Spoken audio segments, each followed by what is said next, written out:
Correction lang po. Nag-invest din po ako doon. Naglabas po ako ng money for that po. Magkano naman po ang ininvest ninyo doon? Pwedeng hindi ko po sabihin. Medyo, it's private po eh. Pagpalagay po natin, ballpark figure lang, nasa 1 million, nasa 100 million, nasa Pwedeng hindi ko 500 po million. sabihin. Meron nung ni-raid sa Porac, Pampanga na yung mansion complex. Alam nyo yun, di ba? Yes yung po. merong mga villas, yung may lake, tapos may villa sa gitna. Yes po. As per record po, lumalabas yata na sa inyo po yun. Opo. Lahat ng investment namin, lahat ng kinita po namin nasa Pilipinas po. Hindi, tinatanong ko lang. Sige, wala na. Tinatanong ko lang, sa iyo yun, gano'ng kalaki po yun? Opo. I think 3 hectares po. 3 2 to hectares. 3 hectares. Sa tingin mo, magkano na ang halaga nun? Hindi ko po sigurado. Sa tingin ko po at saka sa assessment ng ibang ahensya po, nagkakahalaga po ng 2.5 billion pesos ho yun. 2.5 billion pesos. Napakalaking halaga for a 24-year-old. So, alam mo, kasi Opo. sa tingin ko lang at saka sa isipan ng mga tao dito, hindi po kami naniniwala na hindi ka involved dun sa Lucky South 99. Kasi kung nagpaparenta lang po kayo ng lupa, hindi ka kikita ng bilyon dun. Tatanda ka na lang tatanda, hindi ka kikita ng bilyon. But the fact that you're able to purchase a land worth 2.5 billion pesos, hindi lang rental po ang kinikita ninyo doon. You are part owner and probably meron ka talagang dividendo doon. Yung lupa pa ba sa mansion na complex nasa pangalan mo? Nasa pangalan po ng corporation po. Na pag-aari mo? Opo. Thank you, Congressman Suarez. We now proceed with the interpellation. Congressman Pimentel, Thank you are Mr. recognized. Chair. I would like now to direct my questioning to Ms. Cassandra Ong. Cassandra, kamusta ka na?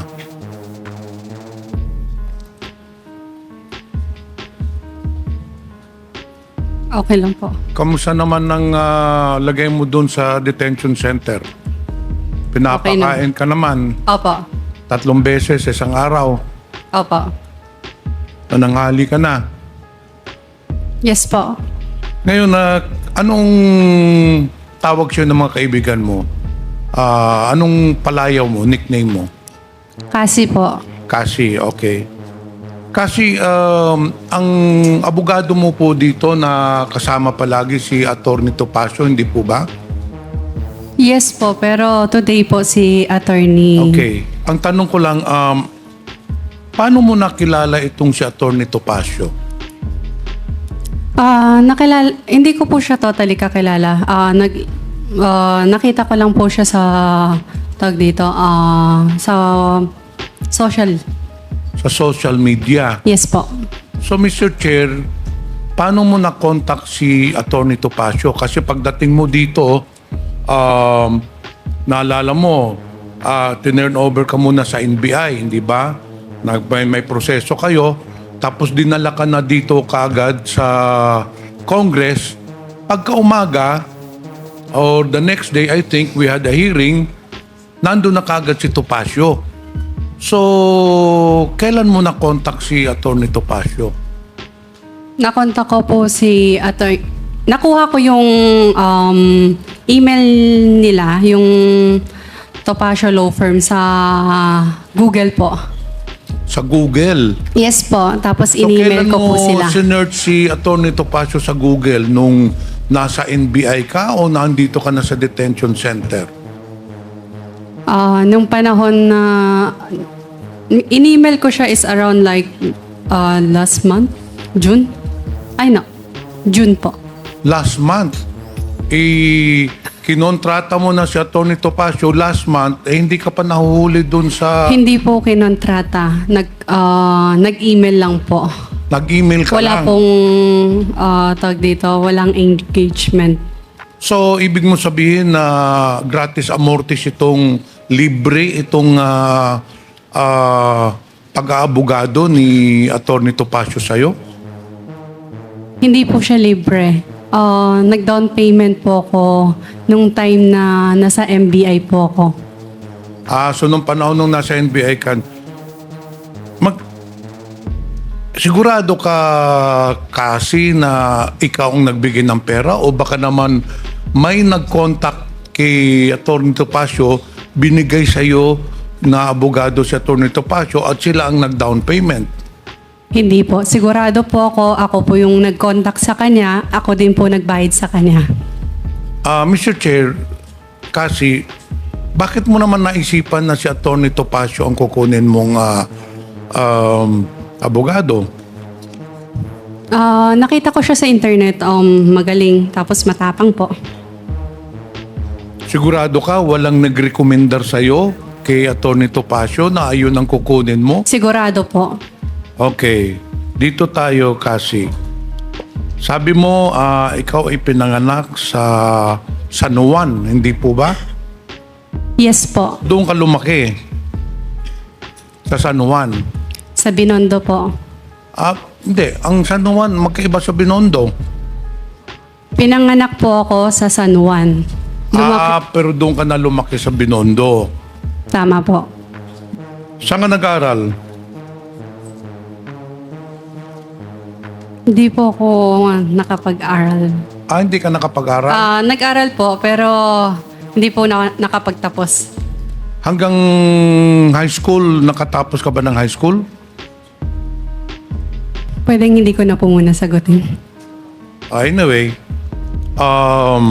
hindi ka rin nakadating ng college. Okay, wag mo na sagutin yun. Tinatanong ko lang yun dahil ako ay namamangha dito sa mga reports na ikaw ay magaling pala sa negosyo. So, if somebody is really good in business, she must have a very good educational background, hindi po ba? Kasi may mga lumabas sa mga artikulo na ikaw ay magaling sa negosyo. In fact, meron kang milk tea shop sa San Juan. Hindi po. Hindi walang katotohanan to. Sa Angeles, Pampanga, meron kang binuksan na isang aesthetic center. Opo. Kailan mo ito binuksan?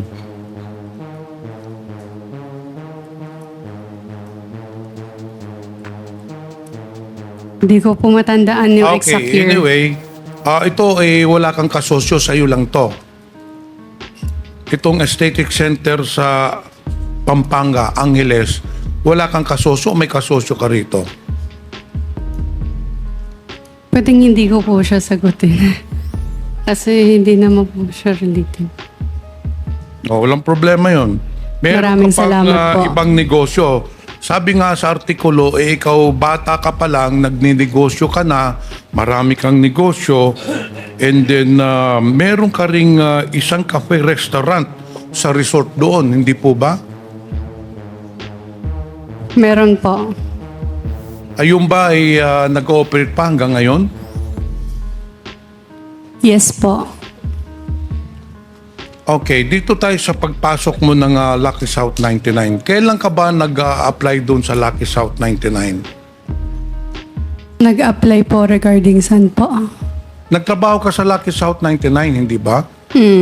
Sa papers po. Okay, paano ka napasok doon? Pwede mong ikwento dito sa komitiba, paano ka napasok sa Lucky South 99? I mean, mananrabaho ka, hindi ba? Hindi naman basta-bastang ikaw ba'y kinuha ng Lucky South 99 o nag-apply ka doon? Nung una po, sa amin po yung Lucky South 99 nung una po. Sa inyo? Opo, sa akin. Sa amin. Sa iyo yung sa Lucky South 99. Nung una Because- po. Nung una po, yes po. But according to Stephanie, nauna po si Stephanie magtrabaho doon sa Lucky South 99 and then nagpa-interview ka doon sa Lucky South 99 at nag-apply ka. May I know po kung kailan po ako nag-apply at sino po nag-interview sa akin? Oo. Opo. Sino ba nag-interview sa'yo? Hindi, pwede ko malaman kung sino po yung tinutukoy na nag-interview sa akin nung panahon. Hindi mo na rin isasagutin. O dito po tayo sa big boss mo. Hindi mo naman ma-explicar dito, hindi mo na ipapaliwanag dito paano ka napasok sa Lucky South 99. Pero as per record, nauna sa iyo si Stephanie, sumunod ka, and then eventually, ito ang nangyari po ay nung nakapasok ka na ng Lucky South 99, naging personal translator ka ng big boss ninyo na si Duan Renew, hindi po ba? Ninong ko po siya. Ninong, Opo. paano mo nakilala si Duan Renew? Woo! Best friend po siya ng mami ko. Best friend ng mami Yes. mo. Kailan po sila nagka-best friend ng mami mo? Paano po sila nagkakilala ng best na ni Duan Renew at ng mami mo? Po? Paano sila nagkakilala? Sabi mo kanina, Mr. Chair, kasi kaya ka napasok dun sa Lucky South dahil best friend ng mama mo si Duan Renew. Duan Renew, for the information of everyone, is the big boss of Lucky South 99. Paano naging best friend yung mama mo at saka ano? Gaano na China. sila katagal magkakilala? Sa China pa lang po, magkakilala na sila kasi sa China po pinanganak ang mom ko. She's a Chinese po. Okay. Yes. So doon nagkakilala ang mama mo sa China. At sa Opo. Duan Renew. Yes. Then Isang city eventually- lang po sila. So, ibig mong sabihin, dahil ninong mo siya, ang mama mo ang nagpapasok sa'yo doon kay Duan Renew? No po. Kinontak po ako ng ninong ko kung pwede po akong tumulong sa kanya kasi hindi po siya marunong mag-Tagalog and mag-English po. Okay, correct. So, yun na nga ang unang tanong ko. Balik tayo sa unang tanong na hindi mo siguro na nadinig. Ikaw ay naging personal translator na Duan Renew. Wu pala. Hindi po ba? Pwede din po. Ha? Pwede din po. Ay, hindi pwedeng sagot mo pwede din po. You became the translator, personal translator of the big boss of Lucky South 19, Mr. Duan Renew. Yes or no? Yes? I think. Hindi naman mahirap sagutin yun. Duan. Wala namang masama doon sasagutin that you became a personal translator. Sa pagiging personal translator mo, Mr. Chair, kasi naging palagi kang kasama ni Mr. Duan Renew. Hindi po ba? Yes po, nung una. So naging constant companion ka ni Duan Renew. Hindi po ba? If needed lang naman. Not always.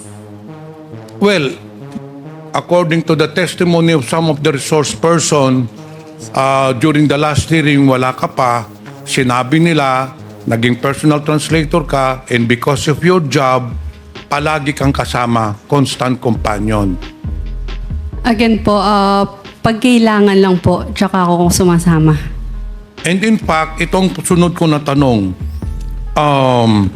dahil palagi kang kasama, personal translator, kaya hindi marunong magsalita ng Tagalog yung si Duan Renew, sa dami ng transaksyon, totoo po ba ikaw ay tumira doon sa bahay o kung saan nakatira si Duan Renew?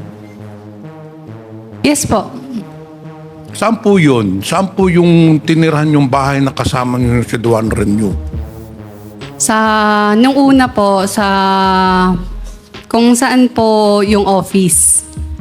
Tapos po, nung Saan huli, po ba yung office na yun? I think around sa Friendship Highway lang, pero hindi ko sure yung Sa address. Pampanga pa rin? Yes po. Okay, so ilang taon po kayong nakatira doon ni Duan Renew? Pala.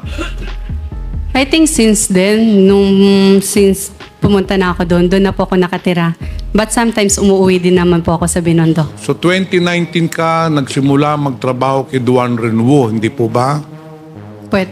Yes po. Okay, so 2019, magkasama na kayo, doon ka tumira. Sino po ba ang kasama ninyo sa tirahan ni Duan Renwu? Kami lang. Kayo lang, dalawa. Sa bahay po. But bahay nga. meron po kaming staff po. Okay. So totoo po talaga na dahil ka nakatira ka na doon, totoo po talaga pala yung testimonya ng yung dating resource person po dito na palagi kayong magkasama. Iisang bahay po pero hindi po lagi magkasama. Hindi na, paano naman nangyari yun? Magkasama kayo sa isang bahay, tapos sabi mo, hindi kayo palaging kasama, pagising mo, nandun na yung Duan Renwu. Yes po. Pag natulog kayo, nandun na rin yung Duan Renwu. So halos araw-araw. Kasi sabi mo, as per your statement, doon ka nakatira, so araw-araw kayo nagkikita ni Duan Renwu, hindi po ba? Hindi araw-araw nagkikita. Iisang bahay po kami. Pero may sariling lakad po siya. May sariling lakad din po ako. So sometimes, hindi po kami nagkikita sa isang bahay. Kahit magkasama po kami sa isang bahay. May tanong po ako, Opo. Mr. Chair. Sana ay wag po kayong magagalit, ano? Yes po. Sana wag mong masamain ito, no? Yes po. Pero hindi natin maalis sa pag-iisip ng mga tao. You're living in one roof. You are a woman. Duan Renwu sa man. Ang tanong ko po, wala ba kayong relasyon ni Mr. Duan Renwu? Wala po. Kasi alam mo, na yung mga kasama mo sa trabaho dito, na nakausap namin, nauna po si Stephanie sa inyo, Mascareñas, magtrabaho, hindi po ba? Pero pagdating ho ninyo, you became very close to Duan Renwu. And eventually, si Stephanie Mascareñas, medyo naalis, hindi po ba? Pagpasok nyo, after a few months, nawala na si Stephanie. Hindi po totoo yan. Alam niya po sa sarili niyan. Well, anyway, that's a word of yours against hers, no? But anyway, yun ang tinestify niya dito. Ngayon, pagkawala ni Stephanie, Mascareñas, you started to become powerful dun sa Lucky South 99. Naging confidante ka ni Mr. Duan Renwu to the point na ginawa kang incorporator, to the point na ginawa kang yung mga cheque nilagay na sa mga pangalan mo, to the point na ikaw na po ang nagdidesisyon ng mga lahat ng galaw, lahat ng mga gawain doon sa Lucky South 99, hindi po ba? Correction lang po. Nag-invest din po ako doon. Naglabas po ako ng money for that po. Magkano naman po ang ininvest ninyo doon? Pwedeng hindi ko po sabihin. Medyo it's private po eh. Pagpalagay po natin, ballpark figure lang, nasa 1 million, nasa 100 million, nasa Pwedeng hindi ko 500 po sabihin. million. So ilang porsyento po kayo doon? Saan po? Which company po? Yung Lucky South 99. Yung Lucky South 99 nung una, maliit lang po. Pero po, again, hindi po ako naging incorporator po ng Lucky South. So anyway, dun sa investment mo, Yes po. paano ho ang, kasi investment yan. Yes. A person invest in a business, ang objective ay para kumita. So I'm sure na almost 5 to 6 years, doon ka sa Lucky South 99, sabi mo nag-invest ka, so gaano ang dividendo ninyo or yung income mo nung doon sa investment mo, ilang beses ka binibigyan sa isang taon? Pwedeng hindi ko muna i-disclose po yan. Well, but we have to Pasensya assume, na po. we have to assume that you were earning a substantial amount because yung operations ng Lucky South 99 ay napakalaki. No? In fact, the assets, everything, malaki po. Dito po tayo sa meron nung ni-raid sa Porac, Pampanga na yung mansion complex. Alam nyo yon, di ba? Yes yung po. merong mga villas. yung may lake, tapos may villa sa gitna. Yes po. As per record po, lumalabas yata na sa inyo po yun. Opo. Lahat ng investment namin, lahat ng kinita po namin nasa Pilipinas po. Hindi, tinatanong ko lang. Sige, wala na. Tinatanong ko lang, sa iyo yun, gano'ng kalaki po yun? Opo. I think 3 hectares po. 3 2 to hectares. 3 hectares. Sa tingin mo, magkano na ang halaga nun? Hindi ko po sigurado. Sa tingin ko po at saka sa assessment ng ibang ahensya po, nagkakahalaga po ng 2.5 billion pesos po yun. 2.5 billion pesos. Napakalaking halaga for a 24-year-old. So, yun po ang isang mga katanungan po dito sa komitiba na lumalabas. You have ngang kumita ka talaga na malaki doon sa operations ng Lucky South 99. Again- To have that investment of 2.5 billion pesos, malaki ho ang kinita nyo sa Lucky South 99. And it just shows, Mr. Chair, that Cassie is heavily involved in the operations of Lucky South 99.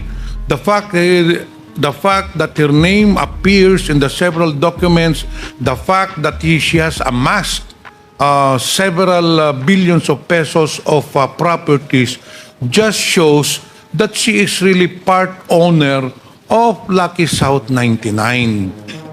Hindi po ba? Wala po akong kinalaman sa operational ng Lucky South 99. Again, nagpapaupa lamang po kami at wala na po. Maliban sa paupa, wala po akong kinalaman sa Lucky South 99 or any POGO or operational ng POGO po. Okay, doon po tayo kasi, Mr. Chair, nagpapaupa lang kayo sa Lucky South 99. Opo. Magkano bang upa ng Lucky South 99? 500 per square meter. Ilang square meters yun? Sa bahay po yun.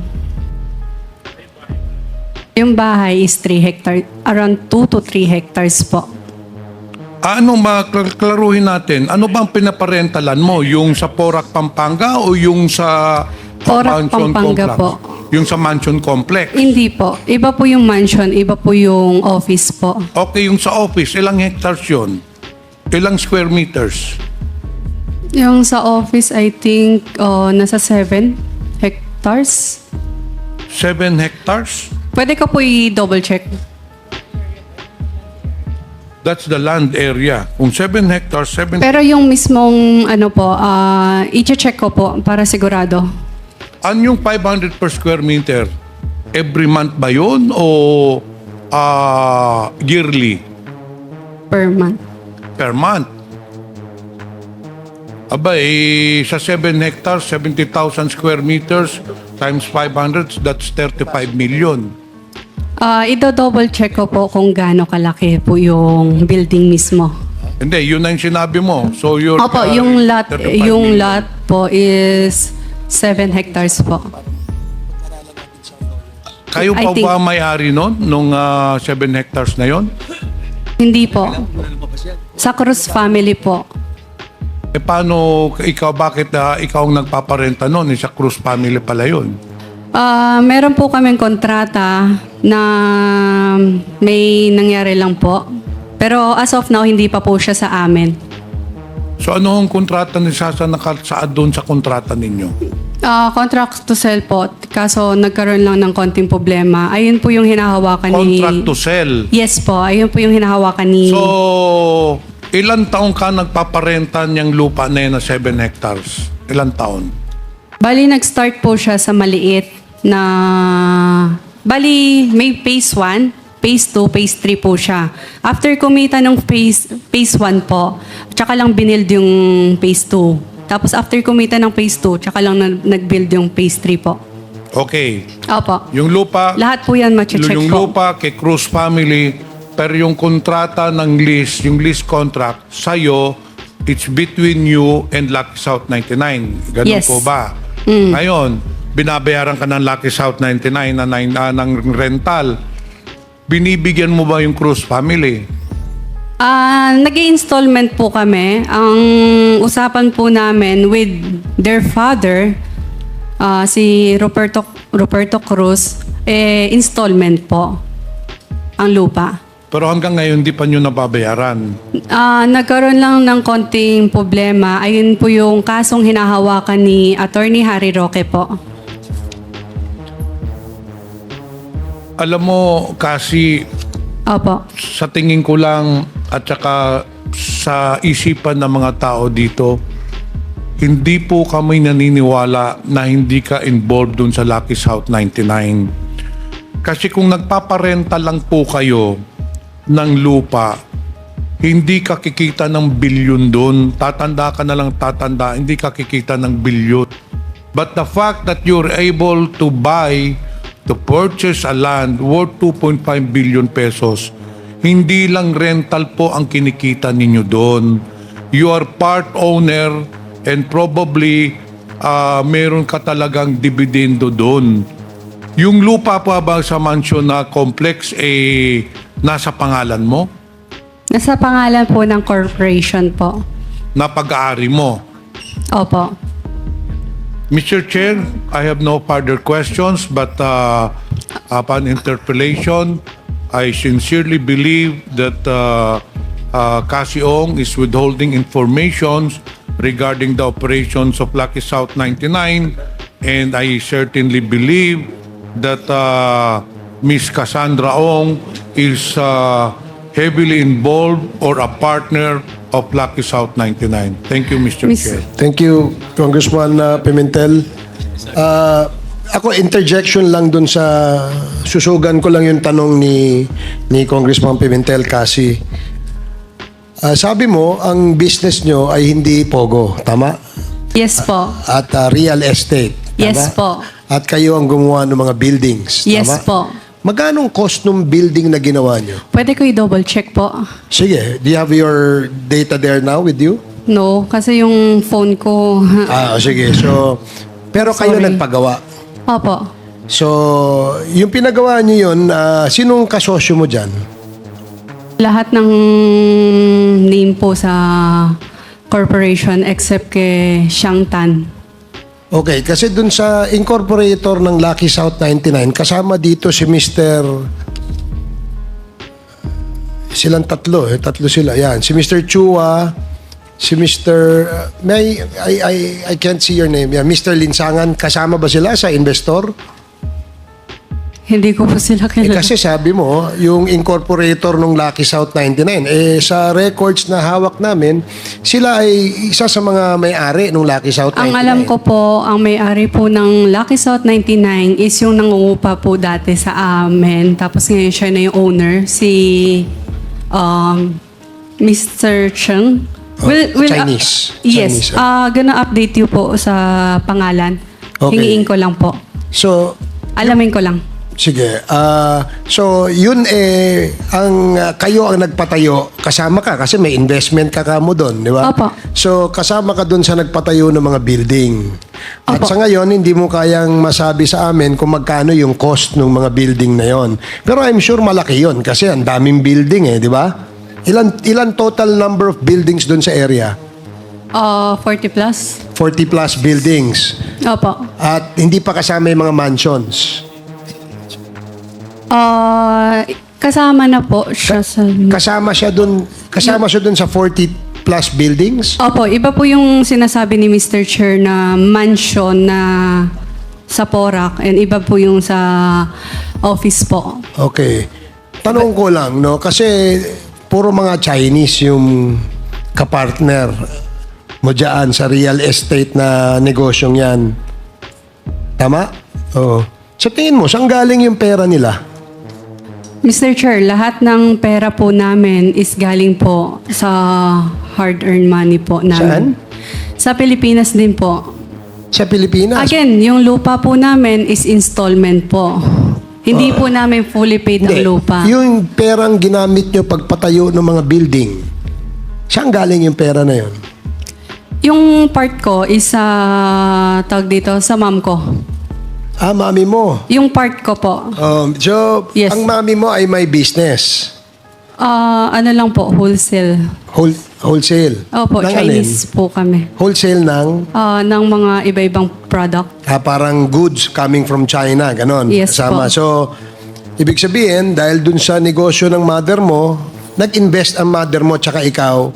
No po, wala na po nung time na yun, wala na po yung mother ko. Pero yung pera ng mother mo, na kanino? Nasa akin po. Ilang kayo magkapatid? Dalawa po. Dalawa. So, yung mas matanda ka.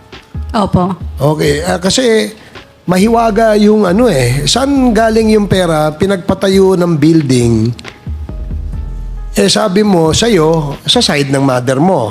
Yung mga kasama mo, saan kaya galing yung kanilang perang ininvest dyan?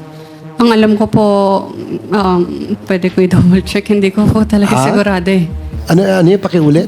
Pwede ko po i-double check. Hindi ko po sigurado. Sige, Kasi po, Mr. Chair, hindi ko naman po talaga alam kung paano po. If you're gonna ask me po right now, hindi ko po Yung may bang- explain sa inyo.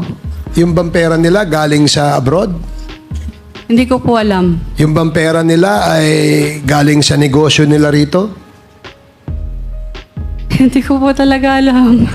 Hindi ko po masagot kasi hindi ko po talaga alam eh. Hindi. Sige. Kasi para importanteng malaman namin saan galing yung pinagpatayo nyo ng ano dahil hindi yun basta-basta eh. Diba? Gaya ng sinabi mo nung tinanong kita, mga investor, no? Parang ikaw, investor. Kaya tinasabi mo, yung mga incorporators ng Lucky South. Incorporator sila ng Lucky South eh. Base sa dokumento na hawak namin, sila ay mga dating incorporator. Basta, ang alam ko po, ang may-ari ng Lucky South, si Mr. Cheng. I'm gonna give you his full details once na makall ko po yung mga tao. Hindi kaya, ito tanong na diretso, hindi kaya galing sa drugs ang negosyo ng mga partner mo, yung mga kasosyo mo? Sigurado po ako, hindi po. So, hindi. So, hindi kaya ito ay nilolonder lang, money laundering dito sa Pilipinas, yung perang galing sa mga illegal na source? If you're gonna ask me po, hindi po. Gano'n mo kakilala yung Mr. Wu? Close kami pag pumupunta po siya sa Pilipinas. Kasi ninong mo. Opo. Except nung bata ako, nung nasa China po ako, Oo. nagbe-vacation lang po. Nakikita ko po. So, eto bang si Mr. Wu, ilang taon? Mga ilang taon ito? siya.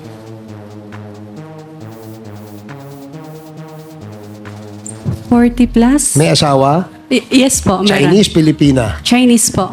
Nandito sa Pilipinas o wala? Wala po. Sa China? Nasa Singapore po. Anong negosyo niya sa China? Alam mo? Sino po? Si Mr. Wu. Wala. Hindi mo siya ganun kakilala to know. Ang alam ko lang po is nagtatrabaho siya sa government agency noon. Tapos nag-resign na po after. Tapos nagnegosyo siya. Opo. So dati siyang empleyado ng China government. Tama? Simpleng pulis lang po siya. Yon. So, Pero again, nag-resign na rin po siya. Oo. Tama ka. Kasi yun din ang aming information, no? Dati siyang pulis. In fact, marami siyang record. Alam mo ba na may mga record siya sa pagiging pulis? Record na? Record na maraming negative na record siya doon sa China. Alam mo ba yon?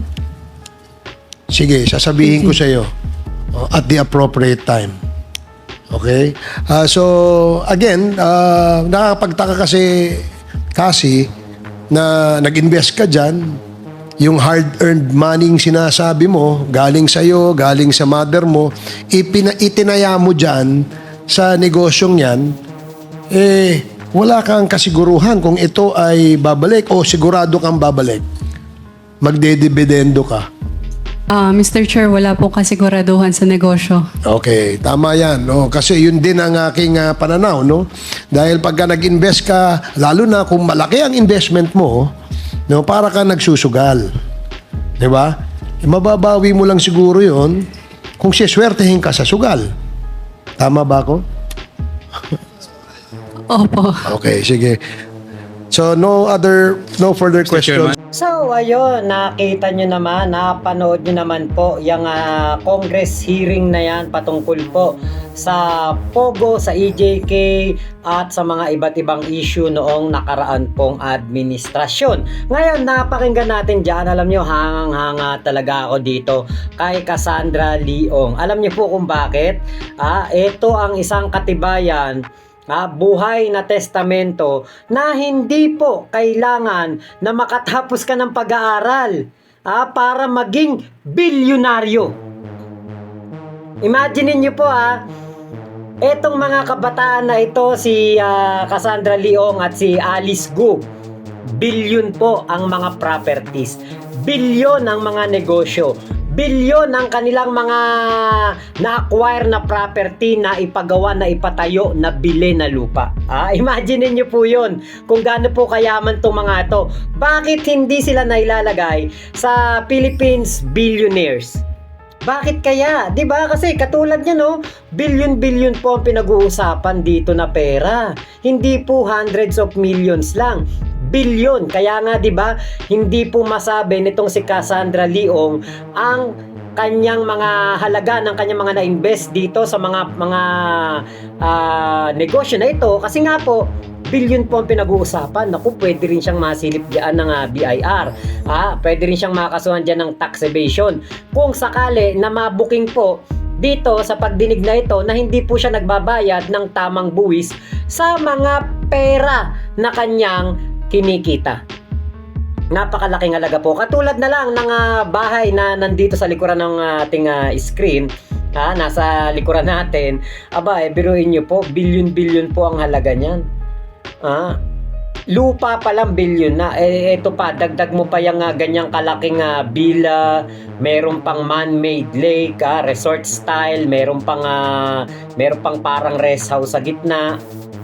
Ganyan po kayaman si Cassandra Leong. Kaya nga kaya niyang i-afford, 'di ba? Itong si Tupacchio, 'di ba? Imagine niyo po, sa edad na 24 anyos, ganyan na po siya kayaman. Si Mayor Alice Gu, parang 34 or 35 years old or 37, 400 million po yung kanyang dineklara na salin. Yun yung legal lang siguro, 'di ba? Yun yung legal, yun yung kumbaga na-audit. Pero yun pong kanyang Pogo Hub doon sa likod ng Municipal Hall ng Bamban, nagkakahalaga po ng 6 na bilyon. Diba, imagine niyo po hindi po nakapag-aral itong mga taong ito. Hindi po nakapag-aral, hindi po sila mga nakapagtapos. 'Di ba? Kinakahiya nga ni Mayor Alice Gu, 'di ba? Kapag sabi nga niya, kapag tinatanong siya kung saan siya nag-aral, 'di ba nga hindi nga niya masabi kasi nga hindi siya nakapag-aral, 'di ba? Hiyang-hiya siya. Pero alam niyo po, bilyonarya itong mga kababaihan na ito. Bakit kaya hindi nga sila nalagay sa Philippines Billionaire? 'Di ba taon-taon 'yan, merong mga ganyan po na pinapakita. Ito pala, mga natutulog lang sa pansitan tong mga si Cassandra Leong at si Alice Gu, mga billionaires pala tong mga to. 'Di ba? Titignan nyo, ganyan-ganyan lang sila, pero Diyos ko day, kaya yaman, kaya lalaki ng mga building na pag-aari at the age of 24. Ang abogado niya, Harry Roque. Ang abogado niya, Tupacchio. Meron siyang real estate business. Yung kanyang pinapaupahan na real estate doon sa Pogo.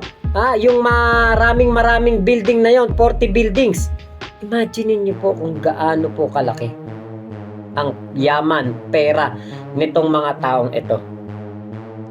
Ngayon po, marami pa tayong matutuklasan dito. Marami pa po tayong malalaman dito sa mga tao na ito.